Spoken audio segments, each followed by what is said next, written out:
What in the Blake Lively is going on? Hello and welcome back to my channel. Yesterday I went over all of the letters and motions and everything happening in the California court, in the Blake Lively versus Wayfair Studios court, and in the Jones versus Abel court. However, Lively wasn't done. No. And she looks like she is far from done. Okay, now they filed a 400-page deposition that doesn't even have to do with this case. It has to do with Vin Diesel. Yeah, and they're being a little wild about it. This is so absolutely bizarre. It's mean. It's kind of like out of nowhere, but I'm going to piece it all together because I think I know exactly what is going on here. Like it was previously reported at the beginning of this, Blake Lively doesn't want Brian Freeman to depose her, and she is very much playing into that victim, I'm scared, I'm a girl, oh, he's going to attack me, I'm scared. And I think there's something else going on here too, which we'll get into. So let's look at just what happened last night, because OMG, grab your emotional support lip gloss, because what is going on? You are in frame with Mandy Magnan.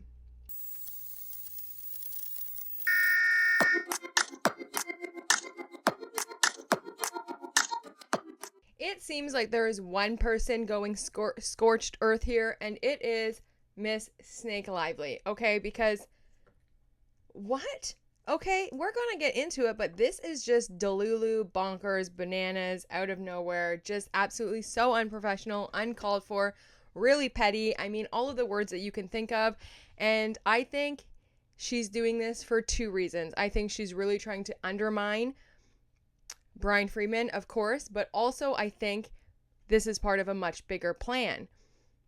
First, thank you to everyone who sent me really kind messages about my fall. I mean, I'm pretty banged up. If you see on this shoulder, oh wait, it's this one. My forehead, my arm is really messed up. It's kind of crazy. My kneecaps and my behind, guys. I've never been bruised like this before. I have big, massive black bruises all along my butt, all down my legs. I must have just fell and then tumbled. I'm still trying to replay it in my mind. Like, how did I fall on my head, my elbows, my shoulder, and my butt, and my knee? Like, what happened there? Kind of crazy, but I am so thankful that I have a thickness to me, because honestly, I think I probably would have broken my behind if I didn't have this dunk, you know what I'm saying? So that's always a good thing, but thank you so much. Honestly, I'm feeling a lot better today. I'm still really sore, of course, and it's going to take, a few days to really feel better, and like, oh, it was just so jarring. So thank you so much. Let's just get right into what was filed yesterday, because I have some things to say, okay? Yesterday we left off in the courts, and I was like, I'll see y'all back on Friday unless something happens, and then I'll be here tomorrow morning. So I am here, okay?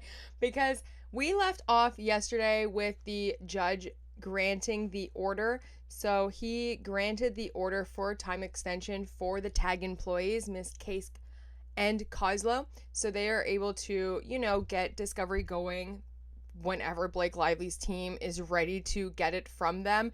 And also, then we got a bunch of stuff happening. So we have a file error. So Blake Lively's team was trying to put in all of this stuff. It wasn't really working. So they were trying to write a letter. Then you have the minutes, and that minute is from the phone conference that I gave you guys notes about on the minutes from that phone conference. They enter the minutes into there. And then you have another filing error deficiency docket from Blake Lively's team. And then they actually put in the letter motions. So they actually first wrote a letter motion to leave a file reply in support of Miss Lively and the Jones party, which I think is like kind of hilarious that Michael Gottlieb, I'm just gonna say his name from like that from now on, because Gottlieb. Okay, Michael Gottlieb is now, he's doing this for both Blake Lively and Stephanie motherfucking Jones, which is like, hello, colluding. You guys are a team. Twosies.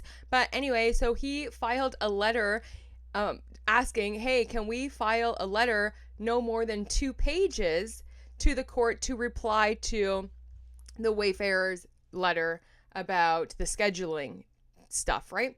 So then they did file a letter reply And it's not 2 pages, it's 4 pages, but whatever, they filed that. And then underneath that, where you see declaration, that's what we're going to talk about as well. Then you have another lawyer from Blake Lively coming in, and she also wants to put in a reply. So she put a reply response to the motion. It's also document filed by Blake Lively. So now you have Michael Gottlieb filing a letter, and then as well as you have a declaration of support from her other lawyer, Kristen Bender. There's already some liar pants on fires, okay? I already caught them in a lie. I don't know what this back and forth is and why they would lie when they submitted the exhibit. So we're going to go over Exhibit A.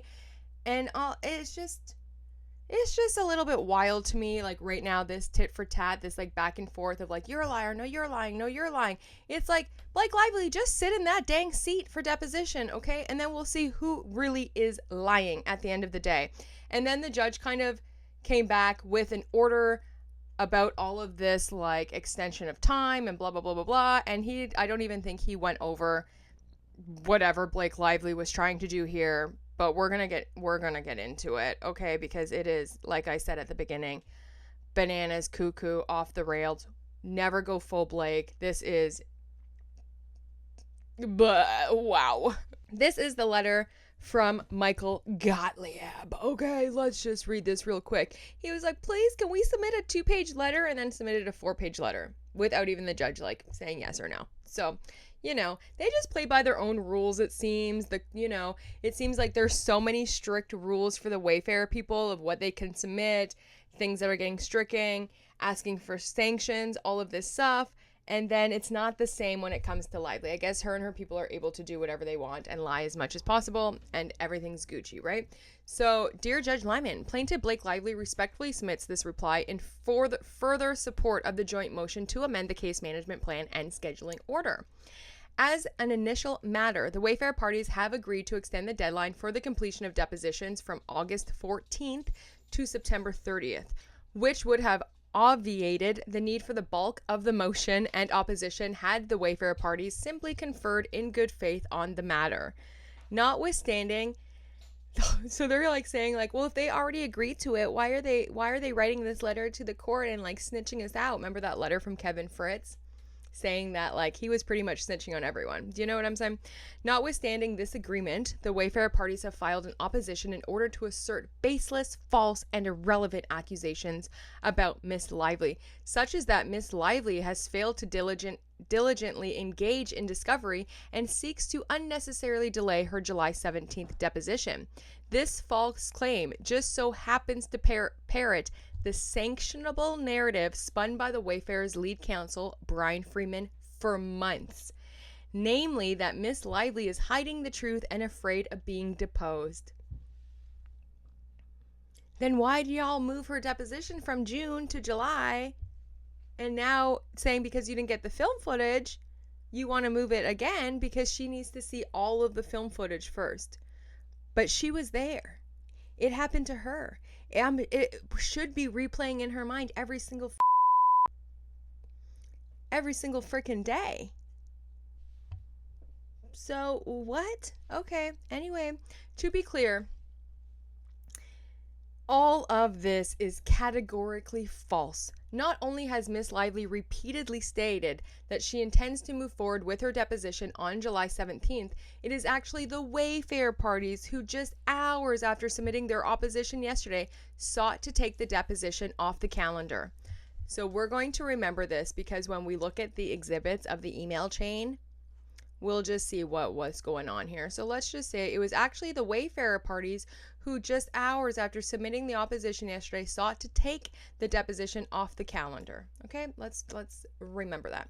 Relying upon a brazen misrepresentation that they were responding to a request that Miss Lively never made. The reality, contrary to the Wayfarer party's alternative facts, is that Miss Lively is ready and eager to sit for deposition on July 17th, which is why, unlike the majority of the Wayfarer parties, are substantially completed her document production well in advance of the deposition date. First of all, what kind of production documents does she need to now show and prove? The case got dismissed primarily, you know, against for most of the claims from the Wayfair people to at least Leslie Sloan, Ryan Reynolds, and New York Times. So the burden of proof of production is mostly from the Wayfair parties trying to prove their innocence about the smear campaign, about the sexual harassment, and about the retaliation. So the document production isn't really the same, you know, level of production, large production, right? The same cannot be said for the Wayfair parties. Miss Lively has made painstaking efforts to diligently engage in discovery in this case, as evidenced by her fulsome production to date and her multiple motions to compel the Wayfair parties and third parties represented by Wayfair Counsel to disclose even the most basic documents in response to discovery. At each turn, the Wayfair parties have refused to produce key documents and have taken obstructive and unreasonable positions. And even in the face of a court-ordered deadline to complete substantial document productions by July 1st, the Wayfair parties' productions remain materially incomplete.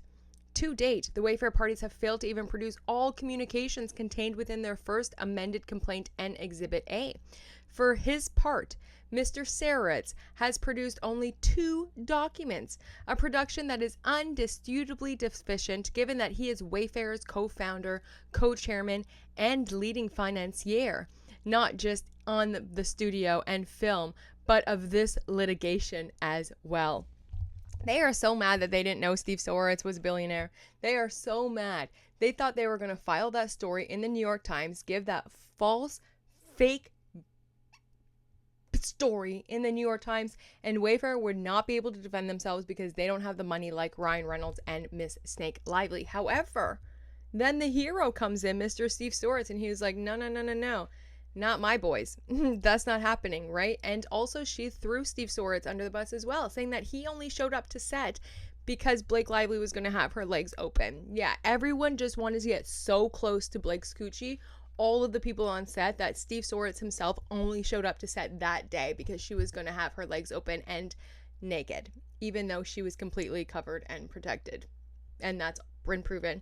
In her own footnote in her lawsuit, talking about the birthing scene, it says that she was protected by a small black fabric that most actresses all wear in scenes like this. So what's the problem? Right? What's the problem, Blake? We are here. The productions by Mr. Heath, Mr. Baldoni, Miss Abel, and Miss Nathan and Tag are similarly deficient. Mr. Heath and Mr. Baldoni produce only limited text messages, and Miss Nathan, Tag, and Miss Abel fail to produce text messages that Miss Lively knows to be in their possession and which are directly responsive to pending requests. How do you know that they got them? Because you already have them. Literally in the Wayfair response, they said, Blake is saying that we didn't give her the text messages, but she already has those text messages. She put them in her own complaint. So you already have them. What's the problem? You want to double up, but then you won't double up on the Van Zandt subpoena. So which is it, sweetheart? Do you know what I mean? Like, ugh. Anyway.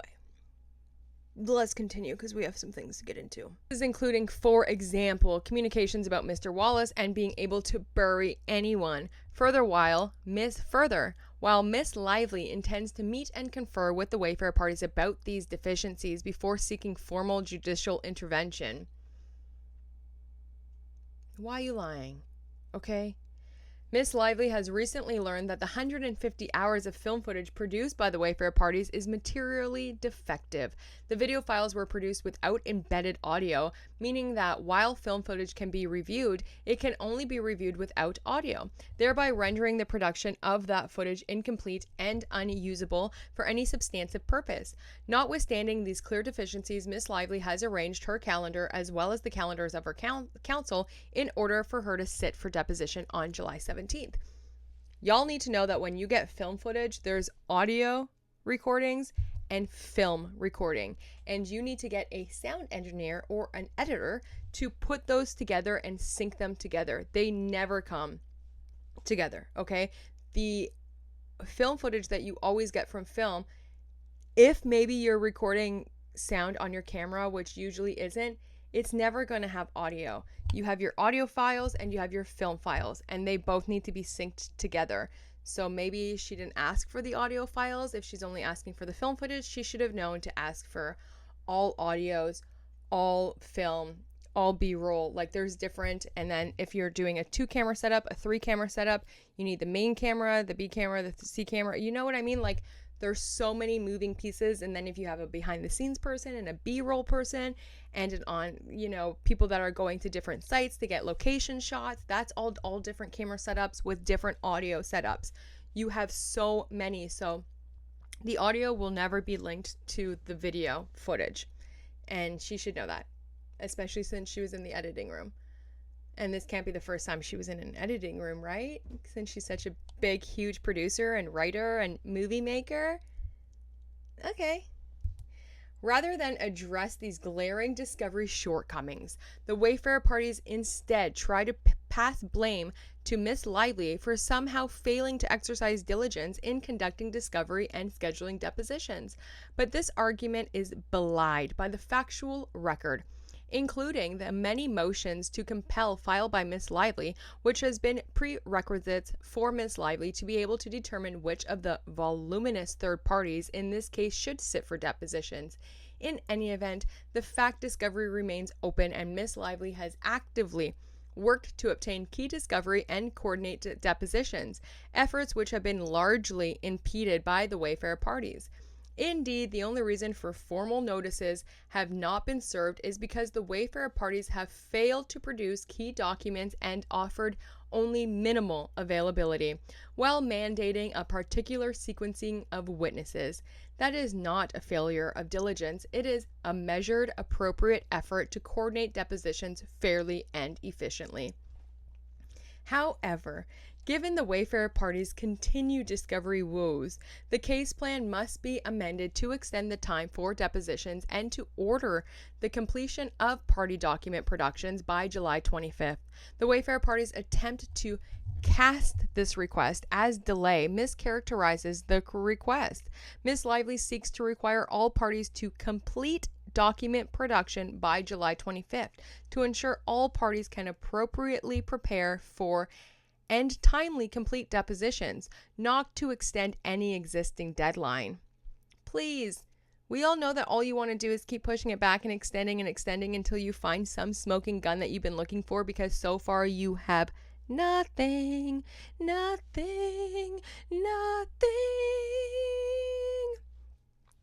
Her request to establish a briefing schedule for inevitable further motions to compel, including with regard to answer posed during the depositions of the Wayfarer parties, support the same goal. The Wayfarer parties suggesting that Miss Lively hopes to tee up discovery motions regardless of whether these motions are even necessary for the entire month of July could not be further from the truth. Miss Lively simply seeks to establish an efficient schedule to address the obvious deficiencies in the Wayfarer party's document production and to avoid any party having to complete depositions with insufficient information and documents.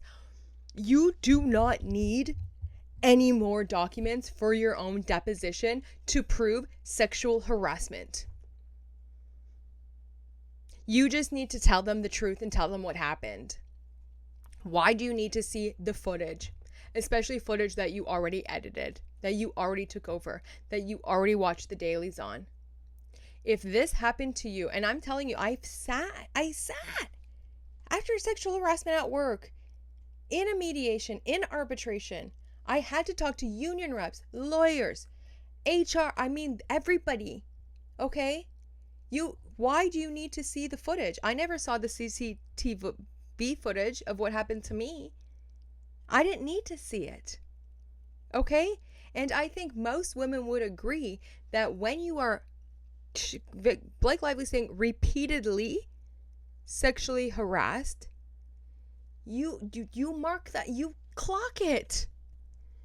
You didn't text anyone. You didn't tell anyone. You didn't write it in your diary. You didn't go to your doctor. You didn't see a therapist. You didn't talk to your mom. You didn't write it down. You don't, really? You need to see the footage in order for the deposition so you have all of the information. The information's already there. It should already be living in you because you lived it. I'm sorry. It's beyond me. It's beyond. Okay. We continue because this 2-page letter response is now 4 pages, y'all. Okay. Miss Lively simply, okay, so we got that. So she just wants all of the information and documents before sitting, right? She just wants all of the film footage, all of the text messages, because that's going to change her deposition of sexual harassment. How does that change your deposition? First of all, getting other people's text messages, getting all the film footage, it shouldn't change your lived experience, your trauma, your feelings, what happened to you, what happened, how you felt, what it did to you, how you responded, how you filed complaints, right?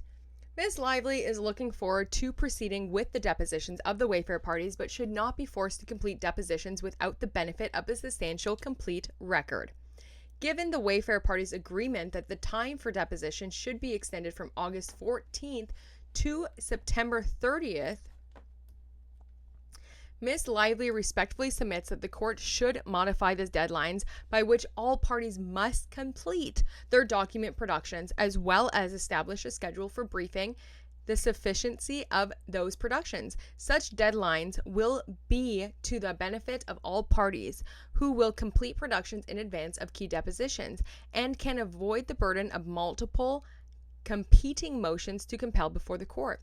And because the Wayfair parties do not claim prejudice due to the proposed productions and briefing dates, which would keep the current summary judgment and trial deadline intact, the court should grant this motion. Now let's just go back up to this line where it says, it is actually the Wayfair parties who, just hours after submitting their opposition yesterday, sought to take the deposition off the calendar. Let's look into that, okay? This is Exhibit A, the exhibit of email change that they put in, like the Lively parties themselves put in to prove that the Wayfair people did try to change Blake Lively's deposition. This is the first email, okay? This is the first email about, well, at least from this chain of emails that they said. But let's just quickly go over the highlighted parts, because it's very interesting that they are trying to say that the Wayfair parties, just hours after filing that letter yesterday, wanted to cancel Blake Lively's deposition. But it literally says here from Blake Lively's own counsel that without reviewing the film footage, she will not sit for deposition. It's pretty clear as day who's trying to stall and cancel the deposition. But it says here, Miss Lively's receipt and review of the film footage on which you may rely for her deposition is a necessary precondition to her sitting for a deposition in this matter. In fact, we agreed to a continuance of Miss Lively's deposition from the original notice date on June 23rd to July 17th. In the understanding that all footage to be produced in this case, including the footage that may be used or relied on in Miss Lively's deposition, will be produced by July 1st. Then they go into the delay that's been going on back and forth. And then to the next highlighted part, it says, instead, by July 1st, you produced 14 slip sheets, allegedly corresponding to each of the hard drives had sent or intended to send, and only 3 hard drives. Just this afternoon, you advised that there has been a processing delay, indicating that the final 3 hard drives have not been shipped. Miss Lively's deposition scheduled to take place in 10 days, and as of this writing, you have refused to provide even a tracking number for the final set of hard drives that were purportedly due to arrive before July 4th. If you wish to proceed with Miss Lively's deposition on July 17th, please confirm when we can expect the remaining hard drives no later than 12 p.m. tomorrow. Assuming that all footage will in fact be delivered to us by July 11th, we will go ahead with Miss Lively's deposition on July 17th beginning at 10 a.m. Miss Lively's deposition will be held at the New York City offices of Wilkie, Farr & Gallagher, which is Blake Lively's law firm. Separate and private breakout spaces will be provided for attending parties and counsel, as well as lunch and refreshments. That's pretty standard when you go to any deposition, mediation, arbitration. You are sitting in separate rooms. The counsels don't sit together. Usually you have separate breakout rooms, and then you come together for the depositions, and then you have your own breakout rooms, and you always get snacks. Okay, actually, it was so funny because when I went for my arbitration, the reps that I was with were eating so many snacks. I was telling my family, I think they're only here for the snacks and not for my case, honestly. Like, it was just like so jokes about the snacks, but they do serve a nice little lunch, and there's always so many snacks. But it says right here, like, it's clear as day that they're saying, like, without the film footage, she's not going to sit at deposition. It's not the Wayfair people that are actively trying to cancel or postpone Miss Lively's deposition, right? And then the response that they gave was, we agree to your request to postpone Miss Lively's deposition, currently scheduled for July 17th, as the film footage will be produced by July 11th. Please provide us with several available dates in late July for Ms. Lively's deposition. The deposition will take place at the offices of Mr. Singh and Fing, which has security as set forth in the original deposition notice. Let us know by noon tomorrow the available alternate dates for Ms. Lively's deposition and whether court intervention is necessary on the location issue. So they already had a location set up, and now Blake's trying to say and I wonder why. Maybe she wants to, like, mic the rooms, or, you know, do something a little shady. Like, why doesn't she want it where it was originally set up? They just, like, threw that in there. Oh, and by the way, we're changing locations. And they're like, no. We're going to do the location where it was originally asked. There's tons of security. And, you know, if you don't think there's enough time from July 11th to July 17th, that's fine. Just give us more dates. But the deposition is going down whether you want it or not. Which brings me to this super shady, absolutely wild footnote, okay? I didn't glaze over it when we just read the letter. I wanted to come back to it because what in the Blake Lively, okay? This is what the footnote says. In that same correspondence, the one that we just read, the Wayfair parties also refused to agree that Miss Lively's deposition be held at her counsel's offices to ensure that appropriate security measures could be in place under the supervision of her counsel. This is particularly concerning given the high-profile nature of this case, the substantial public and media interest, Miss Lively's right to personal safety, and the protections of the court's protective order, especially in light of Mr. Freeman's previous threats to live stream and sell tickets to Miss Lively's deposition, as well as recent allegations detailed in recent filings in Los Angeles Superior Court of unprofessional and physically aggressive deposition tactics by Mr. Freeman. Exhibit B. Okay. They go and attach Exhibit B, which is more than 400 pages, and it's the Vin Diesel deposition held by Brian Freeman in the Superior Court of California. So it was Vin Diesel and Asta Jonasson. Okay, so I did look over this case briefly. And, yeah, this is kind of bonkers. I didn't report any of this case because I was already doing so much with the It Ends With Us. But Brian Freeman was the lawyer on this case. And I guess there was some, you know, a little bit of a tussle between counsel. But Blake Lively putting this in the court to be like, boo-hoo, I'm not safe around Brian Freeman. Oh my God, look what he's done already, is absolutely victimhood mindset, crazy, bonkers, crying to the courts. But I also think that she is doing this because if you remember yesterday, I talked to you about how in Los Angeles, in the courts of California, the motion to quash the subpoena from the opposing counsel, so Blake Lively put in a subpoena to the opposing counsel, so to all of Freeman, Tillman, and Cooley, all of the Wayfair lawyers. She thinks that they are also in the smear campaign, and Brian Freeman is at the top of the smear campaign, and she wants all the communications between all of the Wayfair and their counsel, which is, again, complete bonkers. And yesterday only, that judge came back in the courts of California and said he was going to transfer the motion to quash the subpoena to Judge Lyman in the courts of the Southern District of New York, because it was already such a big case, and there's already so much complexities to it that if he made a ruling, it might, overstep the other judge.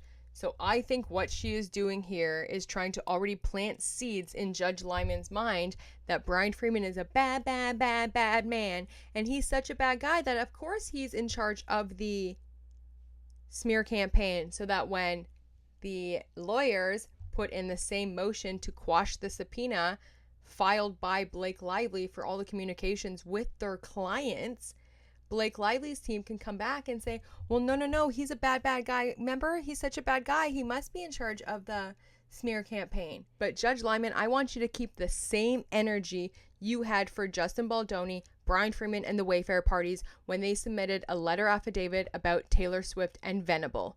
Remember that? This is what Judge Lyman had to say.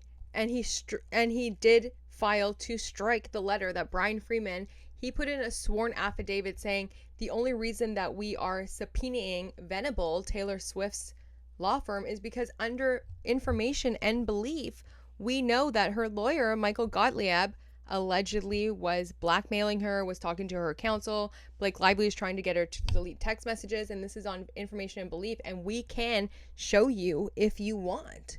Right? But then the judge came back and was like, no. That's an abuse of the court, and I'm not going to have it. It says it transparently invites a press uproar by suggesting that Lively and her counsel attempted to extort a well-known celebrity. Retaining the letter on the docket would be of no use to the court and would allow the court's docket to serve as a reservoir of libelous statements for press consumption. The same is true for the Wayfair party's subsequent submission, which the court will strike. The Second Circuit has noted that court filings may be abused to make potentially defamatory statements without the threat of liability. Then he says counsel is advised that future misuse of the court's docket may be met with sanctions. Where are the sanctions for Blake Lively at this point for the abuse of the court? Blake Lively is trying to, with this Vin Diesel thing, honestly, what she is trying to do is build a narrative that Brian Freeman is a very bad guy and she is alleging misconduct and that it's not isolated and it's part of a pattern. Okay, she's really getting in there. This case has nothing to do with her case. The way he represents other clients has nothing to do with the way he's going to represent this client. I mean, this is bonkers, okay? And I believe that because of this showing and because she's putting all of this stuff in and is crying a little bit wolf and crying scared of Brian Freeman's deposition, even though there's going to be all of her counsel, all of her people, do you know there's going to be tons of people there, her request to hold the deposition at her own counsel's office for protective measures, right, is going to be probably justified now because of the documented intimidation tactics that she's trying to prove that Brian Freeman uses. And I guess in this deposition, allegedly, there was some tactics used and some intimidation used, including Brian Freeman calling the opposing counsel a moron, piece of shit, and pretending to throw like a punch because I guess the other counsel insulted his client, and Brian Freeman didn't like that, and I think he called him like something really bad that has to do with like being a rapist, I think. And yeah, Brian Freeman didn't like that, and apparently he like faked a punch. And yeah, that's wild. This whole thing is wild. But Blake is really using this now to be like, look, he's such a bad guy. I can't sit in front of him. No. Oh my God. But this case has nothing to do with her case. And I hope Judge Lyman sees this and knows it to be exactly what it is. It is a tactic and it is abuse of the courts. But the judge did come back and he kind of ignored all of that stuff pretty much. I feel like he just got straight to the point and was like, listen, folks, this is what's going to happen. So what he suggests and what Judge Lyman has said here is Blake Lively, Stephanie Jones, and Jones Works move to amend the case management plan and scheduling order. Yes, then he goes over, all of the stuff that's been happening in point blank. So just if no one knows all of the stuff or you didn't watch my video from yesterday, so you're not fully caught up on the whole tit for tat, the back and forth of it all. The Wayfair parties oppose the motion. In part, the parties agree on an extension for deposition. The principal difference between the parties appeared to relate to the timing of document production. The Wayfair parties object to what they characterize as an extension of document production. The request of Lively, Jones, and Jones Works could be read to extend document production, including the services of new document request, into August 2025. However, a letter filed by Lively on July 9th states that Ms. Lively seeks to require all parties to complete document productions by July 25th. This accords with the apparent goal of the parties that all deficiencies with respect to document productions be identified by August 1st and be resolved shortly thereafter so the depositions can be completed on time by September 30th. The parties shall show cause by 5 p.m. on July 11th, which is tomorrow by 5 p.m. Friday, why the court should not issue an order as follows. All document production by parties and non-parties shall be completed by July 25th. Third-party subpoenas shall require production no later than July 25th. Okay? Motions to compel regarding document production shall be filed no later than August 1st. Depositions shall be completed by September 30th. All fact discovery shall be completed by September 30th. So we all need to wrap it up. Okay? He's saying he's going to give them an extra month by July 1st to August 1st. All document production by parties and non-parties need to be completed by the end of this month. Okay? Y'all have 15 days to get your little ducks in a row.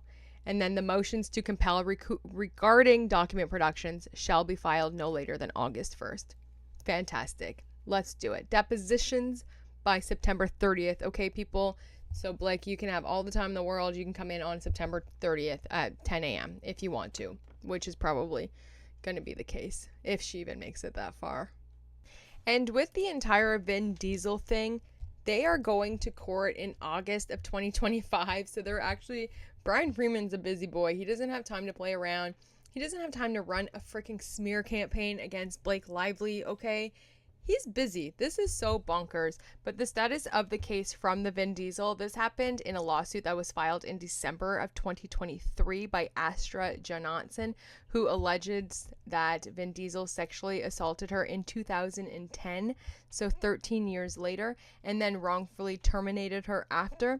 The case is still in pretrial discovery. The documents that Exhibit B was attached to, okay, is the lawyers for Asta, the girl. Her lawyers were trying to force Vin Diesel to sit for a deposition because they claim that he kept trying to avoid it. And then Vin Diesel's team filed objections and a motion for a protective order. And now the trial is set for August of 2025. So we'll see. There is no finding of guilt or liability yet, and Vin Diesel strongly denies all the allegations, and their team says that they have, again, so much proof, so much video proof, etc., etc., etc., that this just never happened. And I mean, wow, 13 years later, that's everything from that case that I know so far about the Vin Diesel. I'm not going to have time to read the entire 400-page docket, at least not yet. Maybe one day I'll get to it, but we'll see what happens. But their trial is set for August of 2025, and I guess the opposing team was trying to argue with Freeman that they were using all these tactics and their client was stalling and et cetera, et cetera, et cetera, and they got into a little tizzle. Okay, they were not cool. But anyway, that's everything. Drop what you think about this whole thing. Do you think that this should be stricken? Do you think that there's any place for it? Do you let me know what you think about this whole Vin Diesel thing and Blake Lively going an extra mile to make sure that everybody knows that Brian Freeman is a bad guy and she's very scared of him, okay? I think that that's what it's for. I think she's always is a media tactic. She's using this also for all of us to talk about it. She's always been the one using the courts for media, using the PR game, going to media, going to TMZ, going to people. I just thought that this was super tasteless, really unprofessional. I'm not really sure what her lawyers are trying to do, but it doesn't look good on them at all. So I hope y'all are having a great day. I'm going to go now and go to the cottage and enjoy my day.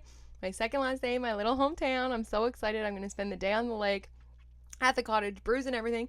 I'm not letting any bruises stop me from being on a boat. Okay, y'all feel me? So I'm gonna go and have a great day in the sun. It's a beautiful day here, and enjoy the rest of my vacation. But thank you so much for all the kind messages and for being here. Drop your comments, and I will see you soon. It's always a pleasure. Nice talking to you. I love you. Bye.